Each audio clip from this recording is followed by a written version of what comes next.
Good evening. I'm Veronica Kazanjian-Babian, graduate from the class of 1995 and from the Office of Alumni Relations at Thomas Jefferson University. I'm happy to welcome you to tonight's Tax Saving Tips Talk. Alumnus Michael Zimmerman of Regal Wealth Advisors will offer tips to better manage the taxes on your income and investments.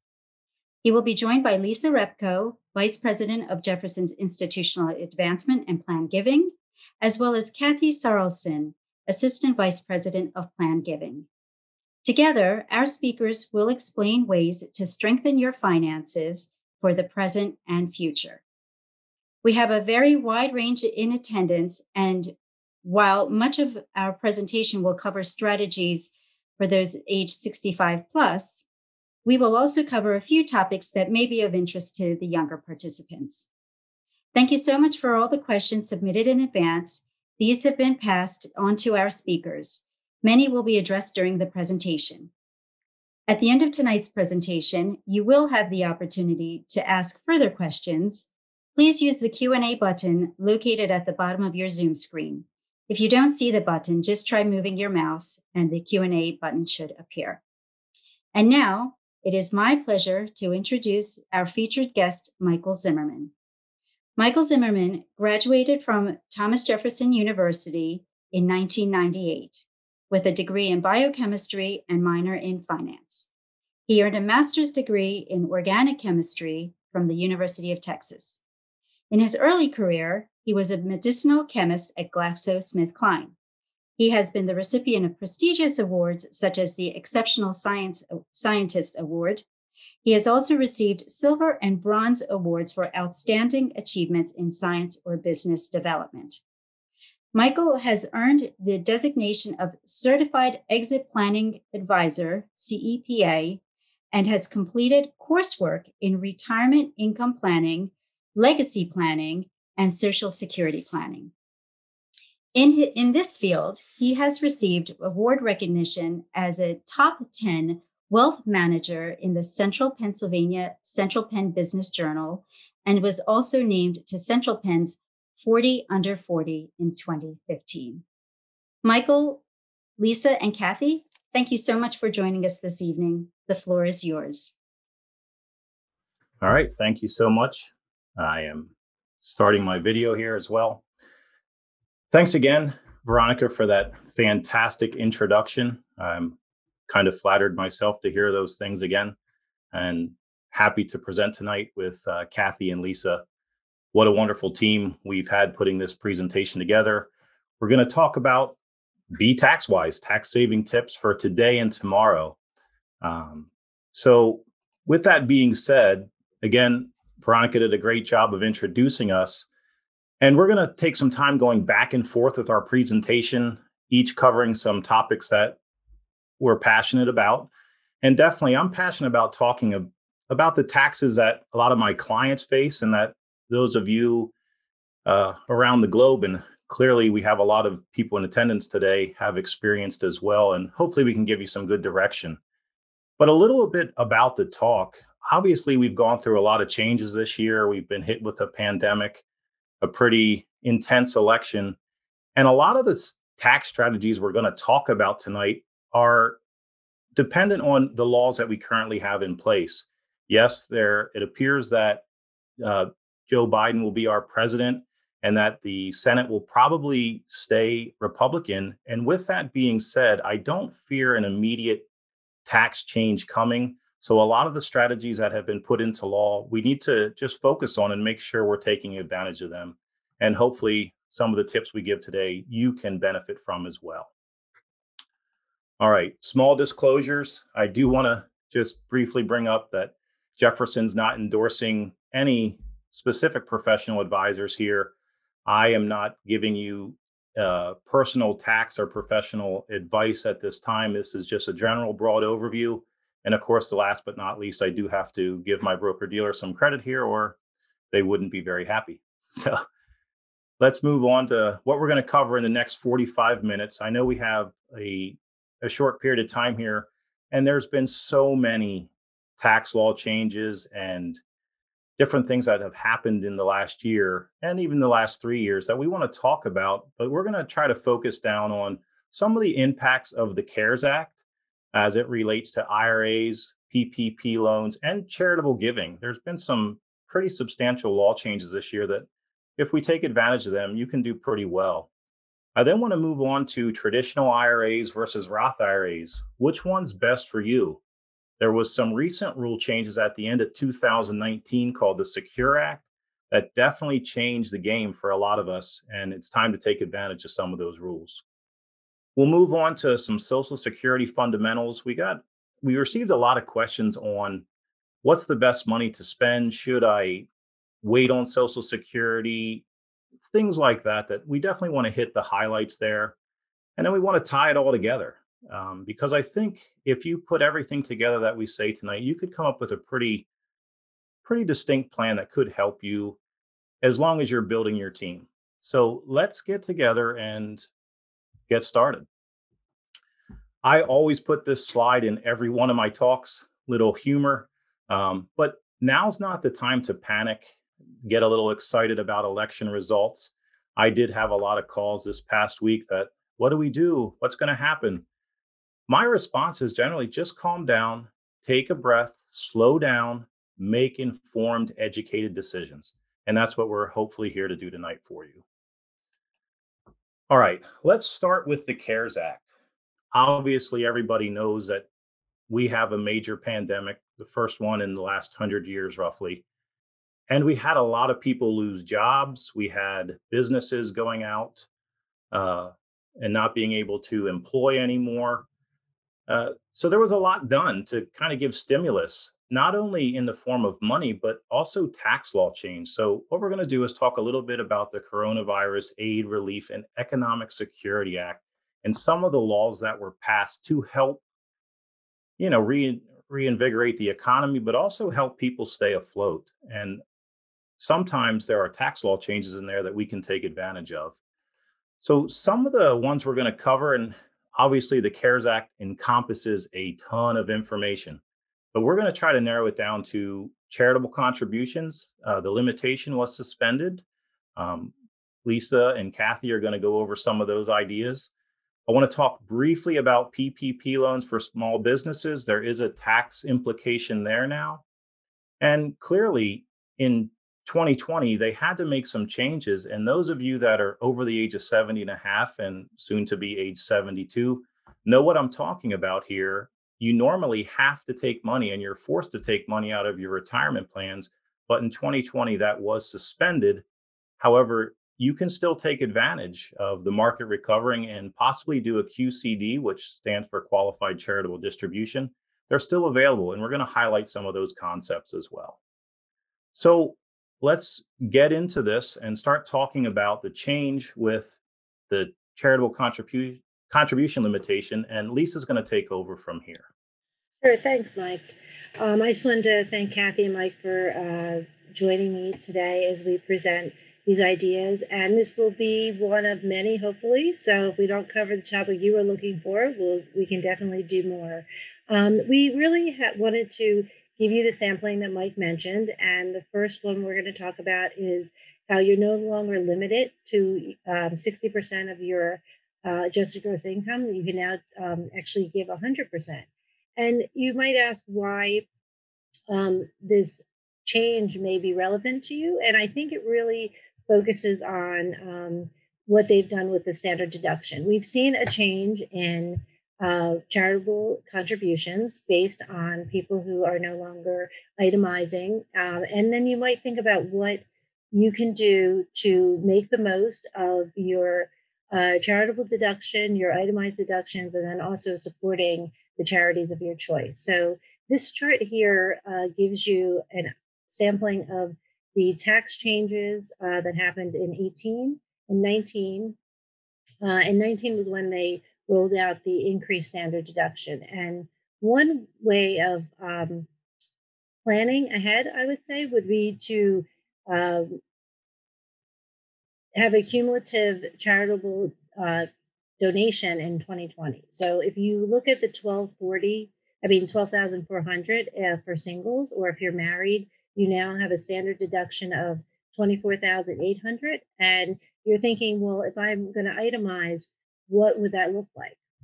One of the things you can do is make a gift in 2020 that you would normally have made in 2020 and 21, and you're also now not limited to the 60% for the adjusted gross income. So it's just one way of front loading your donations to charity. We also have other strategies that you might follow, which would be possibly making a large donation to a donor advised fund. You make the donation in 2020, you get the deduction in 2020, and then you have many years to continue to support charities of your choice, and you don't have to choose the charity in the first year. So it actually gives you an opportunity. Some people use this with their families to actually build that idea of giving back to their communities through a donor advised fund. We actually, I'm just going to touch on and mention charitable gift annuities here. We have whole presentations. We could go on for 2-3 hours about charitable gift annuities, but it really is something that if you are 65 years or older, you might want to do this. And basically what you do is you set up, we'll call it an account. You make a donation to Jefferson. Jefferson agrees to pay you an income. You get the deduction in the year that you set up the gift. And then if you're a little younger, you're 55 to 64, we can also talk about deferred gift annuities. Thanks, Lisa. I can't agree more with that strategy. There's multiple ways to use that, even as it relates to ROTH conversions, which we'll talk a little bit more about later. Great strategy. So let's move on a little bit to the PPP loans for small businesses. As I mentioned before, the government actually, in a bipartisan fashion, got together and was able to help small businesses stay afloat and help pay their employees, even though they might not be doing business anymore. And I don't want to dwell on this. If you're a small business owner and receive the PPP, definitely get with your CFO or CPA to get the straightforward rules on this. And to be completely honest, they're not officially out yet, but just some information that we've received recently. If you took a PPP loan for less than $50,000, as long as you file just a simple form, more than likely that's going to be forgiven and you don't need to pay it back. It's pretty exciting news. Even amounts above $50,000, it appears with filing, you may still receive forgiveness. The take-home message here is that make sure you keep all the paperwork and documentation on file that you did indeed use this for your employees and to stay afloat. But the tax implication that I'll quickly point out is that for those of you that took it and it is forgiven, it will more than likely turn into a revenue line in 2021 or 2020 that you will have to end up paying tax on potentially. So definitely keep your paperwork on this and don't want to really dwell on this. It's quite complicated, and definitely work with your CFO and CPA. Inside the CARES Act, though, I already mentioned that in 2020, normally in retirement, if you have IRA money, 401k money, 403b, and you're no longer working and you were over the age of 70 and a half, you had to start taking money out. And if you didn't, you would get a 50% penalty and still had to take the amount out and pay tax on it. Well, for 2020, they suspended all RMDs. The rule said that if you took the money out, you could put it back before August 31st. And why I bring this up is most of my clients end up doing their RMDs in November and December. If you truly don't need them and don't want the taxable income, you can still suspend that for this year. The other strategy that we'll talk about, though, is that QCDs are still available. And if you do have highly appreciated IRAs, we're going to talk a little bit more about this with Kathy and how you can use the QCD to your advantage. Now, I mentioned the age 70 and a half a couple times. At the end of 2019, a Secure Act was passed, and it was very quiet on the radar, and it changed retirement plans forever. And we're going to talk about a few of those changes. But one of the biggest ones was that the RMD age, required minimum distribution age, was changed from 70 and a half to age 72.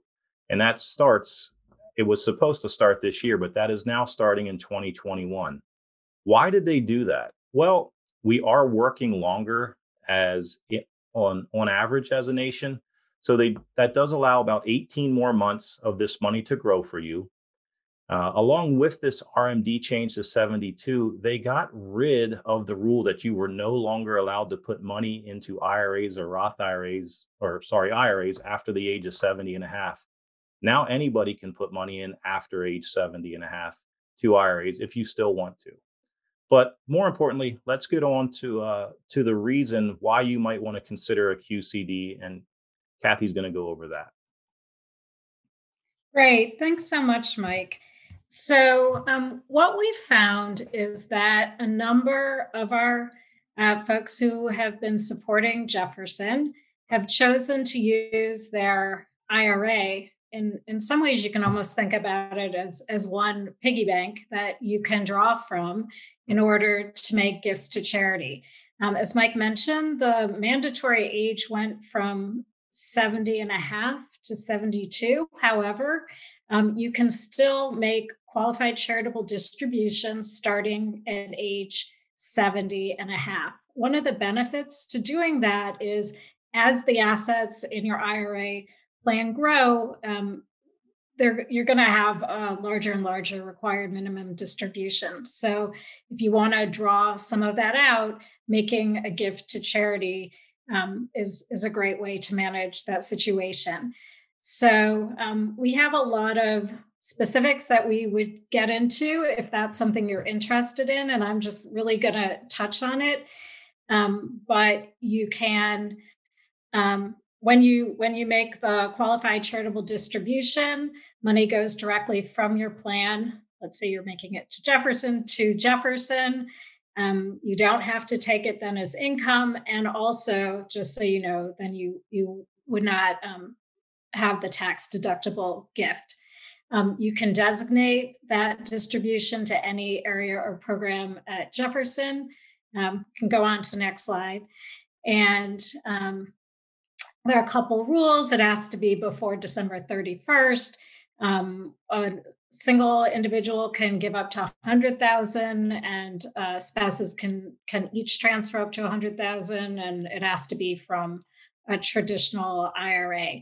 So, as I mentioned, we work with folks all the time who are making their gifts in this way, and so if anybody has an interest in that, we're always happy to work with them.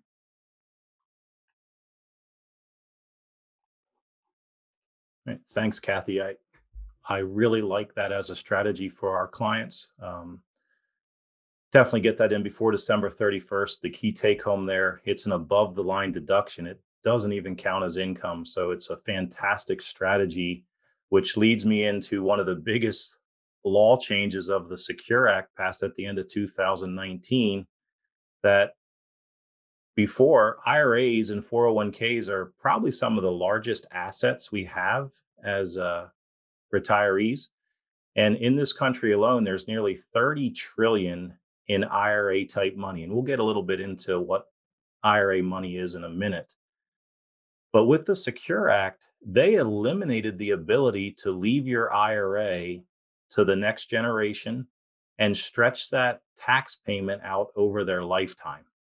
It might be the biggest change to the tax law code of retirement plans in the last 50 years. So what does that mean? Eliminate the stretch IRA. Well, before, if you left your IRA to your child or some other beneficiary, they could take the payment over their lifetime and stretch the taxation based on a mortality table for their current age. Well, what it says now is you can still leave your money to them and they don't have to take a certain amount out every year, but it has to be cashed out within the next 10 years. That could be rather problematic for many people that inherit the IRA in terms of taxation. Think about leaving a $500,000 IRA to one of your family members, and my goodness, they have to pay tax at $500,000. They're immediately losing over 40% And I see some of us are in California here. That could be close to 50% of the money that they just inherited gone. So what can you do? Well, stretching that distribution is no longer available. So we need to consider some other options. What are some other options? And who doesn't this impact? Well, as spouse, if you're married, you can still leave your IRA to your spouse and they can inherit the IRA as their own. A non-spouse cannot inherit an IRA as their own. They have to take it as an inherited IRA. So a spouse, still good, can leave your IRA to them.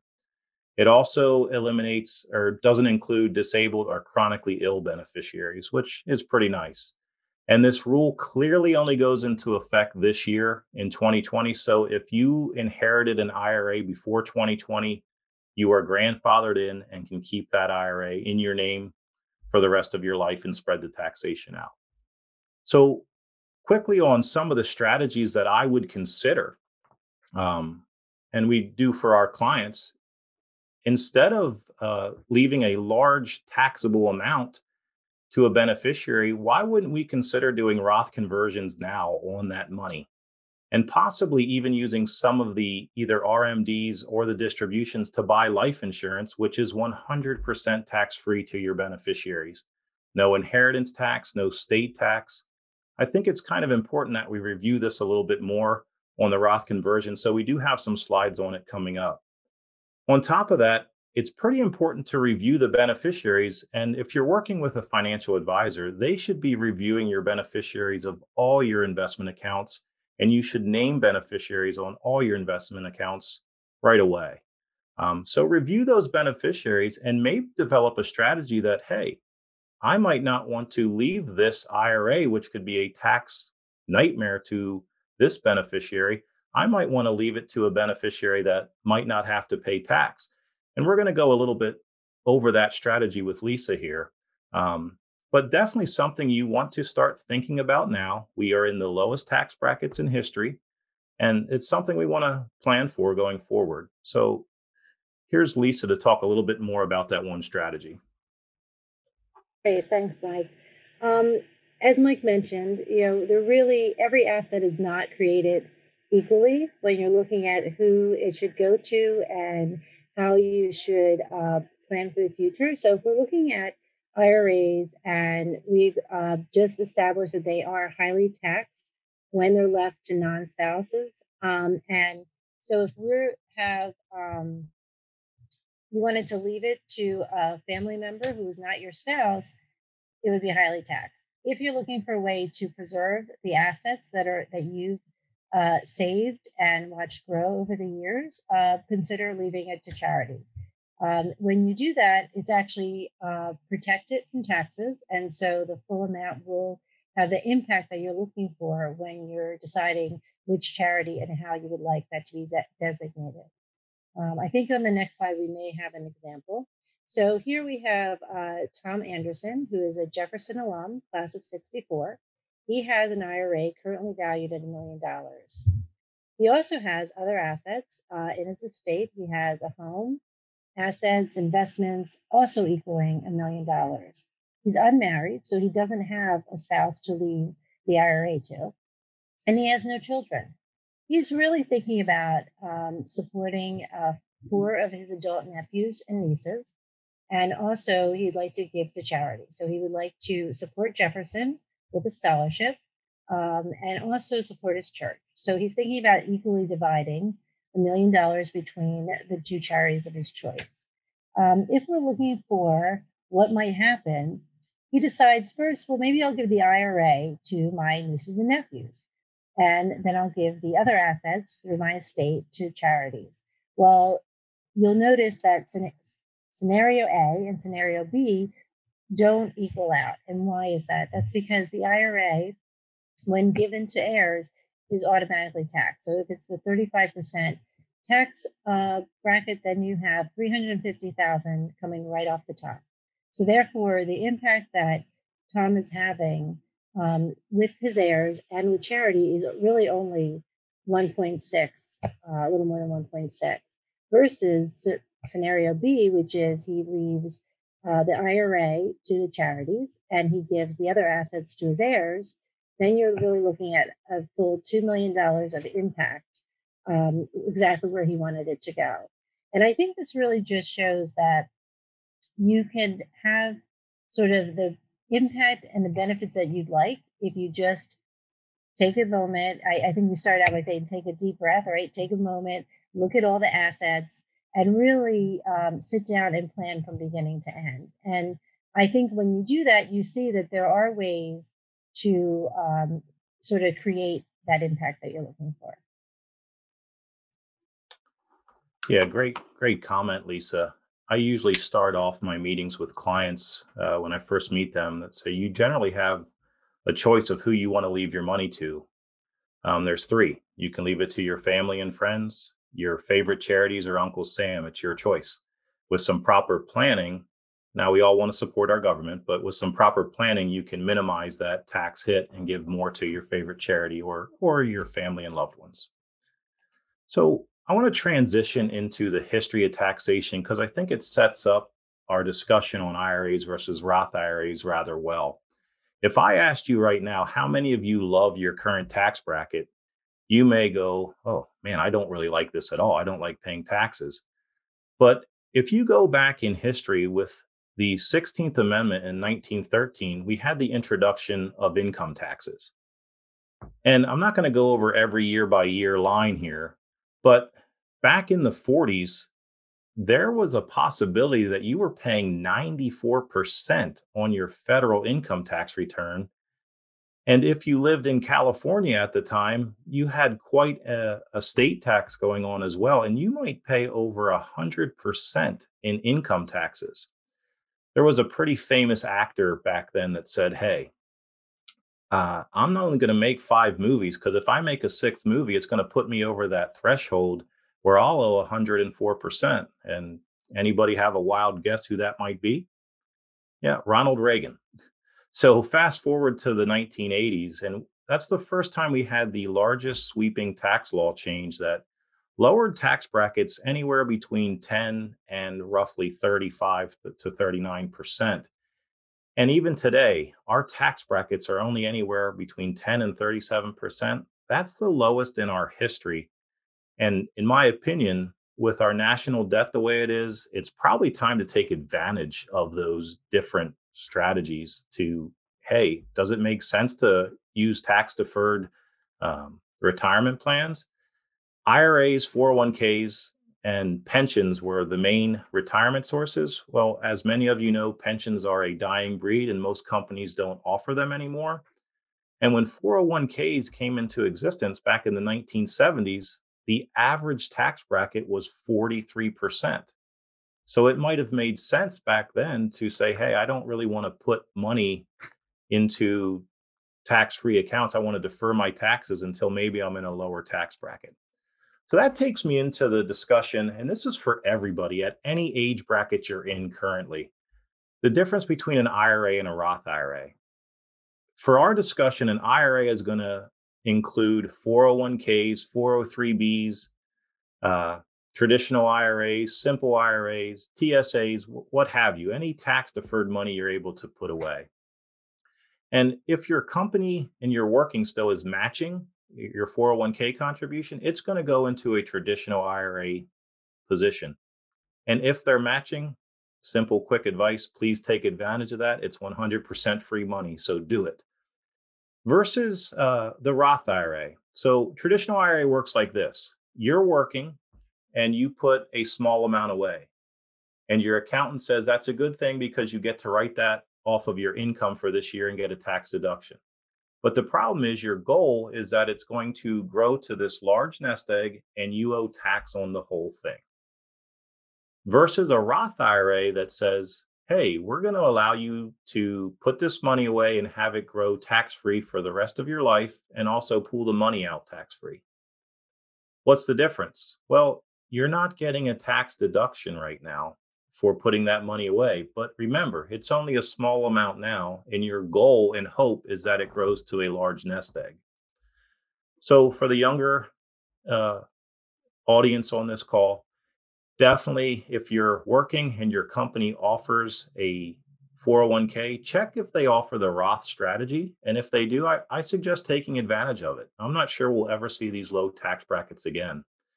And for those of you with IRAs, even in retirement or before retirement, it might be time to consider another strategy, which is a Roth conversion, where you can take money out of your Roth IRA now and put it in, or sorry, out of your traditional IRA now and put it into a Roth IRA. And much like the fish in this bowl, you don't have to do everything all at once and be nailed with a large tax burden. You can do a little bit at a time. And why could that be a successful strategy? Well, I think Lisa already talked about our tax brackets and the standard deduction. Our tax brackets are huge and go anywhere from 10% all the way up to 37. But I want to take a quick little snapshot, and we'll go on the right here since it's easier for me to see, of a married couple with a standard deduction of $24,800. What does that mean? It means that they could have a joint income over $100,000, take the standard deduction of 24,800, and be below 80,000 of taxable income. So take a look at your tax returns from last year, and it's on line 11B. See which bracket you fell into. So the first 80,000, and this is a progressive tax bracket. So anywhere between 0 and 19,750 is taxed at 10%. Your next income from 19,751 to 80,250 is only taxed at 12%. The amount above 80,250 up to 170 is only taxed at 22%, and so forth and so on. So what could be a strategy you use as a retiree, or even before that, if you're sitting on a lot of IRA money? Well, view those categories as buckets. Let's say my taxable income is at $130,000. Well, that puts my top bracket at 22%. But that means I still have room to fill up that bucket. What was the top of the 22% bracket? 171,000. So a strategy you might use is say, hey, my taxable income is only 130,000. I still have 40,000 worth of room to fill up that 22% bucket. Doing that, you're only paying tax at 22%. And for the rest of your life, that money grows tax-free and can be pulled out tax-free. You also don't have to take RMDs on Roth IRAs. One of the strategies I'm using with my existing clients, and just real quickly on this, 22% to 24% isn't that much. So before the 2017 Tax Cuts and Jobs Act, this bracket was 28%. And there's a chance it goes back there pretty quickly. The top of that bracket for a single filer is 163,000 of taxable income, 326,000 for a married couple. I'm actually pushing some of our clients to fill up the 24% bucket as well. So just a strategy you can use, and I'm happy to answer more questions on that later. We did get quite a few already, so that's why I'm addressing it a little more. All right, so that's a strategy. Convert your IRAs to Roth IRAs. Use life insurance. Life insurance is the only other tax-free vehicle. Happy to answer more questions on that as well. Let's move on a little bit. Social Security. Pretty powerful system.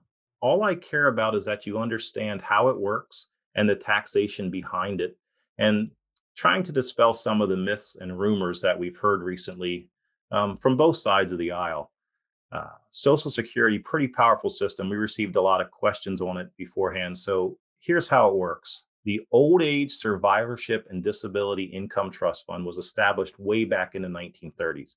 It's a pay-as-you-go system, meaning every dollar paid in taxes when you collect a paycheck is immediately paid out to somebody collecting. Great system. Currently about $2.897 trillion at the end of 2019. Why does that matter? I think Social Security is there for the long haul. We may have some hiccups along the way, but don't underestimate the power.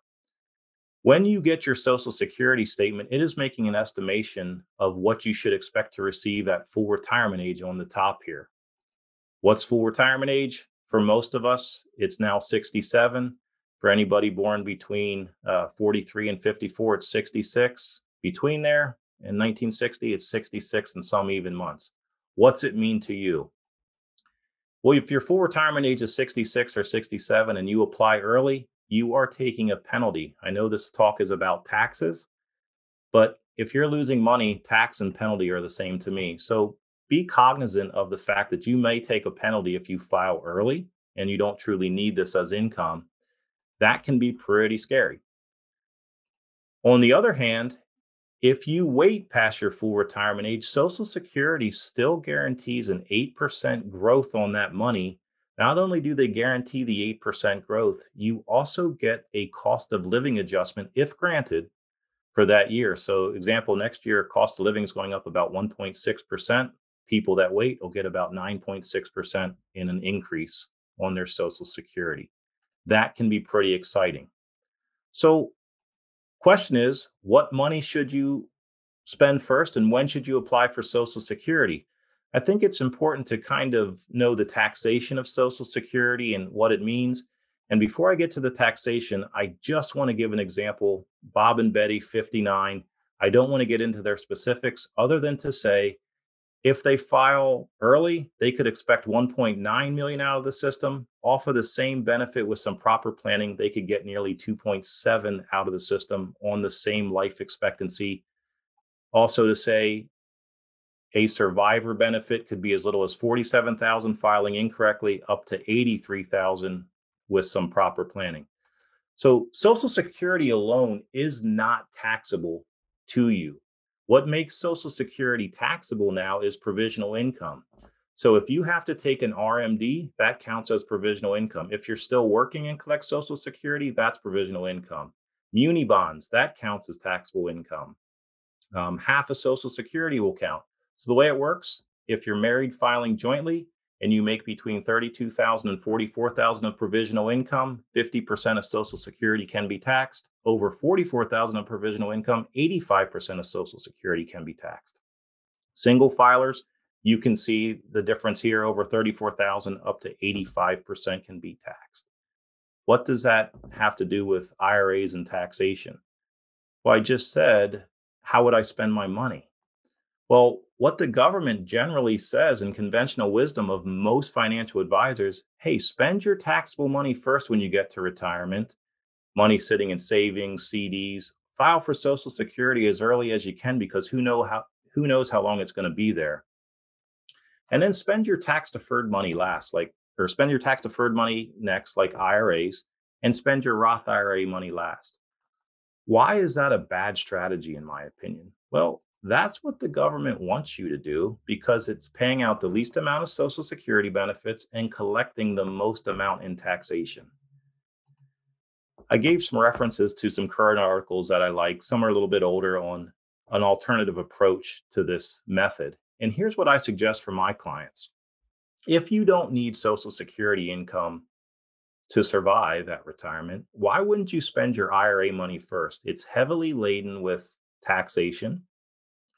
Why wouldn't you consider converting your IRAs to Roth IRAs, maybe even life insurance, so that you can get rid of that tax burden and the need to take an RMD later in life? And then file for Social Security last. Let that grow at that 8% and maybe spend your tax exempt money like your life insurance or Roth IRA monies if you truly need it. Great strategy. Definitely a plan for you. So what would I say is a key point to remember here? IRAs have required minimum distributions. We talked about some strategies to get rid of those RMDs by converting to Roth IRAs. If you have to take an RMD and you don't want to pay the tax on it, you can consider gifts to certain charities. Maybe even Jefferson has a QCD here.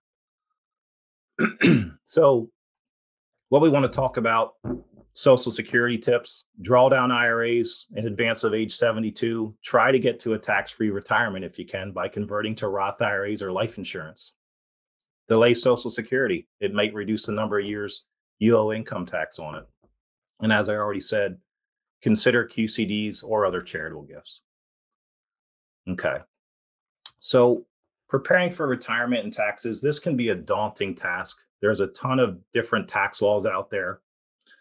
We want to make sure that we're trying to give the best advice. And I think the team here said the best thing is to have a team. Managing taxes happens throughout all stages of retirement, early on, now, charitable giving, education, estate planning. There's many topics we can discuss. Okay. Let me just go on here. And Lisa, if you want to just touch on this real quickly, we can. Sure, Mike. I think the biggest takeaway from this slide, I would say, would be really to remember that if you have an asset similar to Tom's assets on the IRA, where you have a beneficiary, what you want to do is you want to make sure that not only are you checking your will and updating your trust, but you're also updating the beneficiaries for life insurance, IRAs, bonds with named beneficiaries, because they don't pass under the will. So they will pass under the information that your life insurance has or the IRA administrator has for the beneficiaries. Absolutely. I love that concept. I think every time I meet with my clients, it's one of the first things we review is their beneficiary forms. Who do you truly want to leave this money to, and what are the impacts? There are definitely reasons why you would do it. Life insurance should definitely be left to family and loved ones. IRAs, in my opinion, should be left to charities of your choice if you're able to do that. One thing that I think Lisa, Kathy, and I all agreed on here is taxes are tough. You need a team to make sure you're doing what you can to minimize taxes. And in my opinion, family members can be awesome help in this strategy, but a good attorney, a good accountant, a financial advisor, and definitely resources like Jefferson offers with Lisa and Kathy as a charitable giving officer, they can be valuable resources. And what I like is definitely when everybody works together. Not anyone can do everything for you. It's definitely a team approach. So I just want to wrap up and say thank you. I've enjoyed the ability to get to know Lisa and Kathy better and present with them. I'm sure there's many more topics we could cover and maybe narrow down a little bit more in the future, but happy to turn this back over to Veronica. And I think all of us want to just say thank you. Thank you very much, Mike, Lisa, and Kathy. We really appreciate your time. At this time, we're happy to take some questions. So again, feel free to use the Q&A button at the bottom of your screen. We do have some questions that did come in after we had sent the questions to you in advance. Do you feel in the present environment you should start collecting Medicare benefits when eligible? I can address that one if you like. I do feel that everyone should file at age 65. There's actually a small penalty if you don't.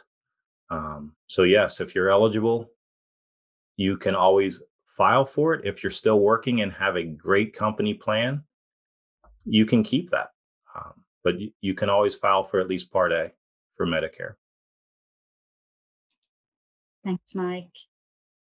And going back to talking about life insurance, we did have a couple of life insurance related questions. What does a life insurance policy in trust mean for dependents? Yeah, that's a tough question about in trust. So generally, when you want to put life insurance inside a trust, it's because you want some control from the grave, so to speak. Life insurance by itself is a 100% tax-free estate transfer asset. No federal income tax, no state tax, no federal or state estate tax. But in trust just means that the proceeds can be controlled of how much is delivered. Something we can always talk about if it makes sense to do that. Sometimes, let's say I have $1 million death benefit and my kids are 4 and 5. I might need to entrust that to somebody to control. That makes sense. It's a wise choice. And going along with the life insurance, the other question we had is, can you explain the difference between term life insurance and whole life insurance? Yeah. Term life insurance is the cheapest form of insurance out there because less than 0.1% of all policies ever pay a death benefit.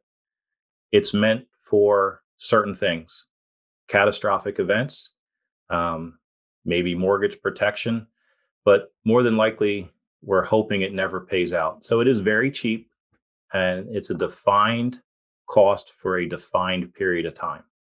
Okay. Whole life kind of says what it is right there in its name. You pay for your whole life, but you get a guaranteed death benefit when you're no longer with us on this earth. There are several types of whole life that can actually build some cash value as well. So there can be strategies to build tax-free income in retirement using whole life.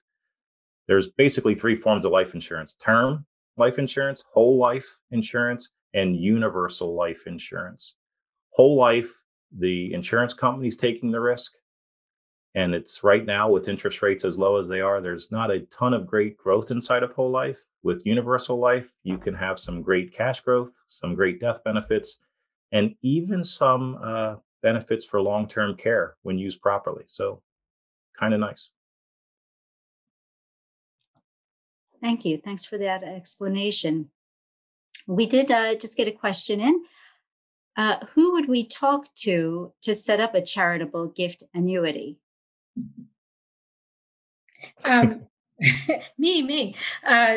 So we have plan giving staff, and Lisa and I are two of those folks. We have another colleague in our office, and there are also staff who you can contact on the East Falls campus, particularly for our textile alums. So we are all happy to work with you to put that together, to provide illustrations, to answer any questions you might have about that.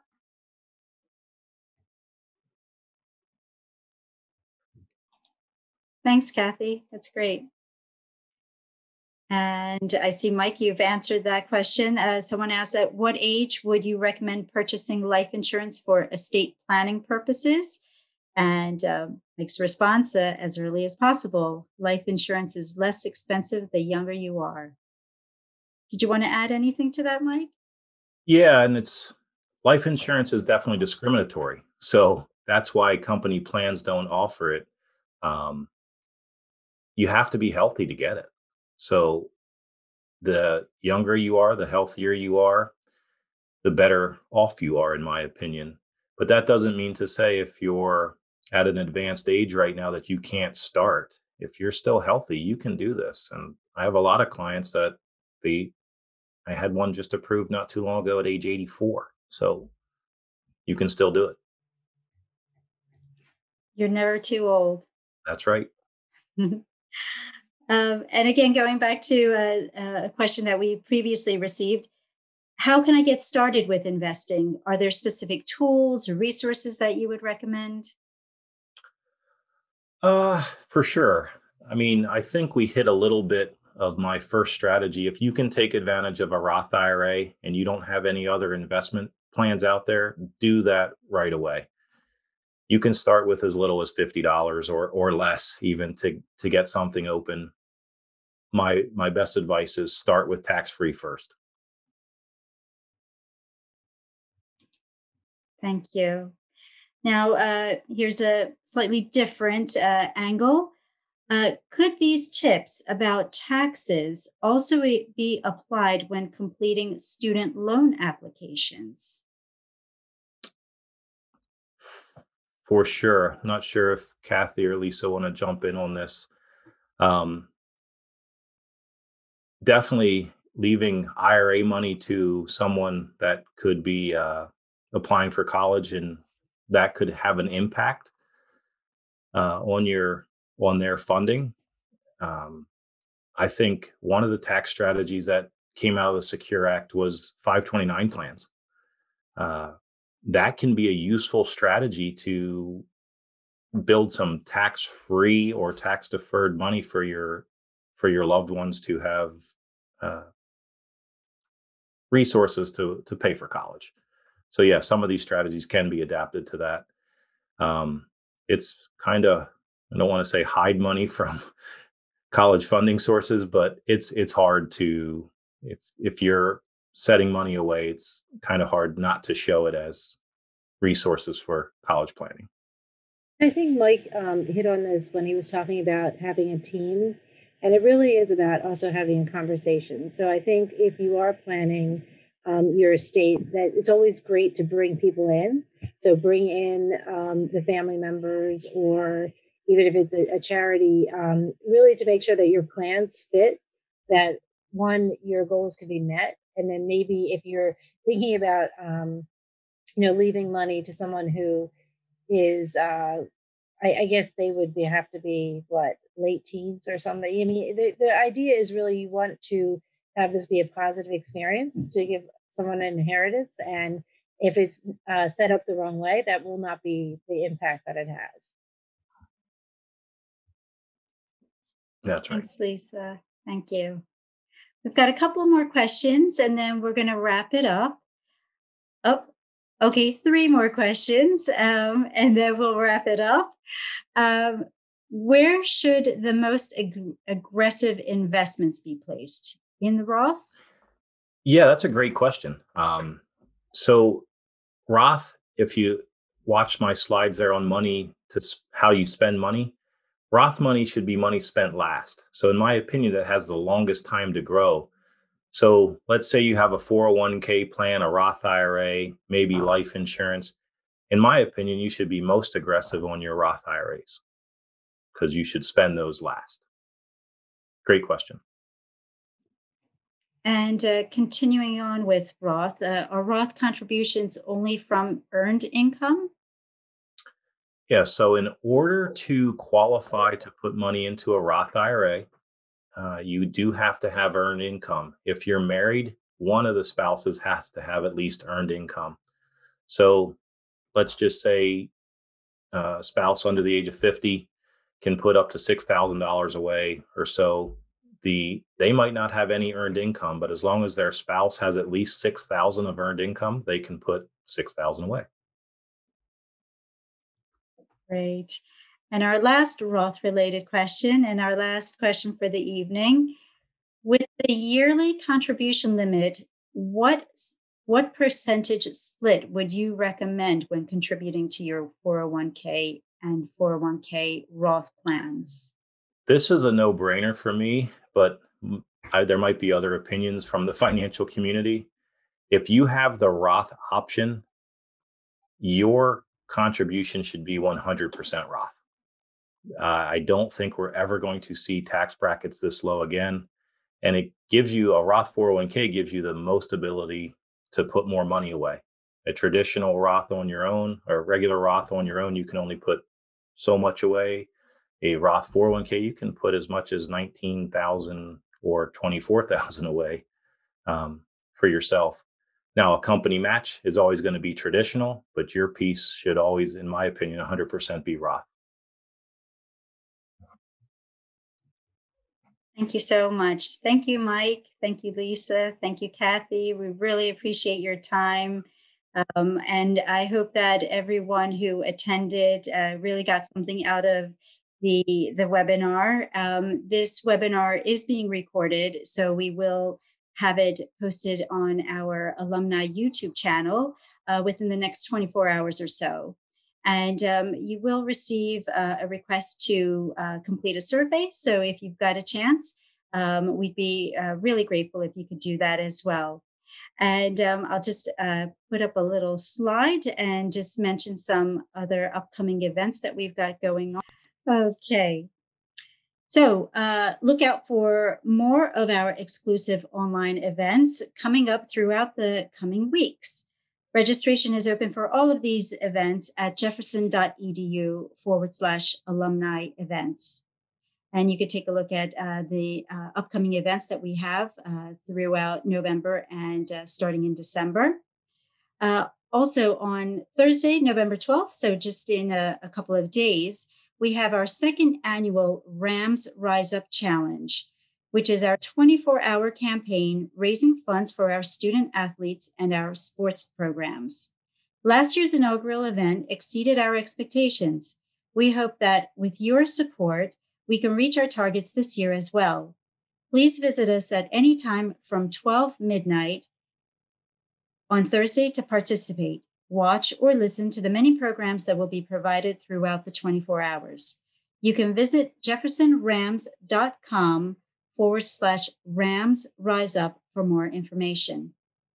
And please follow us on our social channels to find out more about our upcoming exclusive events. You can find us on Facebook, Instagram, Twitter, and LinkedIn, in addition to our Jefferson webpage. Once again, thank you everyone for attending. Thank you again, Mike, Lisa, and Kathy, for your time. We hope that everyone has a great evening and stays healthy and stays safe.